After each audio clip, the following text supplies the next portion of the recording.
Oo. Mag-uwi Pwede kayo sa likod ng kutsi niya? Pwede yan. Mag-uwi kami ng suwe. Magpapalahi kami sa Bulacan ng suwe. Ay, kuhan. Ganyan. Kuhan na. Abe, ginanon mo lang. Dalawang tira lang. Madali lang. Oo. Oo. Kaya kalaki, mag-pwede ka to. Oo. Kutsi niya. Tatlo lang. Kung tatlo, tigi-tigi sa kami. Maglalahi na yan, Oo, isa. Wala maliliit. Yung walang mali. Pinapay ko kasi hindi pwede yung marami, makapal. Ay, talagang binabawasan yan. Babawasan para maganda ang bunga. Oo.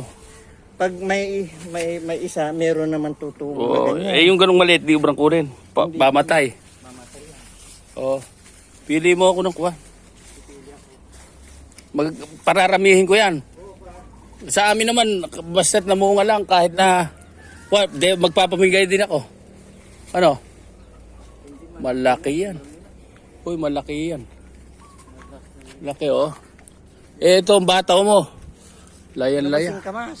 Singkamas ba yan? Oo, singkamas ito. Eh, asan ang bunga? Yan, ini.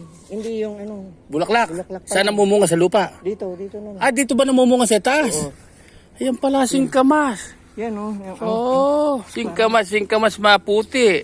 Maputi ang binti. ito na yung bulaklak na yan, singkamas na yan. Ganito na pag lumaki na Ah, yun. Ganyan na. Galingan. Yan ang singkamas. Singkamas. Kala ko sa lupa kuha singkamas. Oh, yung bunga yun. Yan at saka yan. Ah, meron din. Yan yung ulam, yung naman sa baba, yung kinakain na singkamas na. Ayun, oh. Dito na. Galing. Eh, paano ka nakapagpalahi nung ganito kaliliit na bayabas? Hindi yung buto. Oh, buto. Oo. Eh, ba't namumunga na ganyan lang kababa? Ang kapal na no, Oo.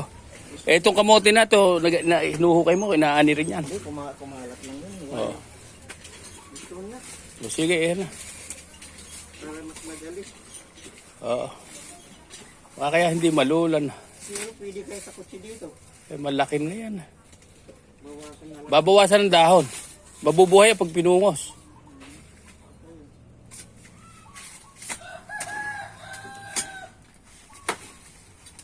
Eh, hindi mo naman kaya patayin yung saging na yan. Kahit na putulin mo. Yung Tutubo